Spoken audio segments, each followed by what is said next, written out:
My wife and I have been together for 6 years now, and a few months ago, we welcomed our first child, our baby girl. The sweetest baby ever. The ongoing tension between my wife and me started with what happened on the day of the birth. During the final 2 months of her pregnancy, my wife was overwhelmed with anxiety about giving birth. As her due date approached, she refused to even talk to her doctor on the phone, breaking down in tears at the slightest mention of labor. It was like she was in denial, as if ignoring it would make it go away. I tried to encourage her to see a therapist, or at least talk to someone, but she shut me down every time, saying she just wasn't ready. On the day she went into labor, she was having obvious, intense contractions, but she kept insisting they were minor, and refused to go to the hospital. Her mom, her sister, my sister, and I all tried to reason with her, but nothing got through. She was determined to stay home despite being in active labor. At that point, my sister and I knew we had to act. Throughout her pregnancy, my wife had been craving churros, so my sister casually mentioned she was going to pick some up. My wife jumped at the chance to go with her, thinking it would help take her mind off things. But my sister and I had already agreed. We were taking her straight to the hospital. There was no way we could leave it up to her judgment anymore. When my wife realized where we were going, her face dropped. She started crying and panicking in the car, but we pushed through because it was the only way.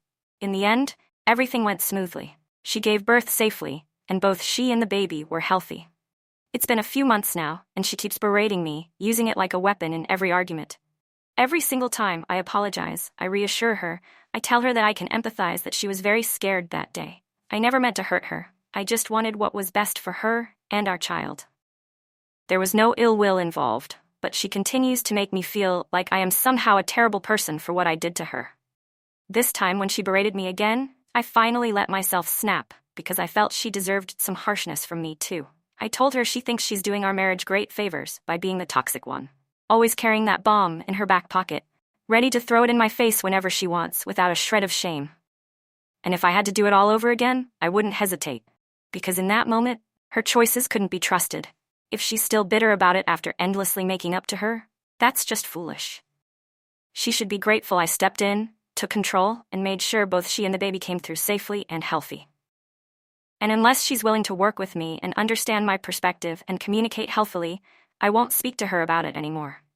She refused to take in and called me an asshole for dismissing and stonewalling her just because I firmly made it clear I was only going to engage in constructive conversation over this. I don't respond well to being called names like that because I never talked to her that way. I have never talked to anyone that way. I was furious with her for calling me an asshole, so I finally said something like, "Talk to me in that tone again, and you'll soon be a single mom real quick." She can't stop crying. I feel terrible, but this had been a pattern. I had just been taking all the verbal beatings and had to put an end to it by responding with the same energy,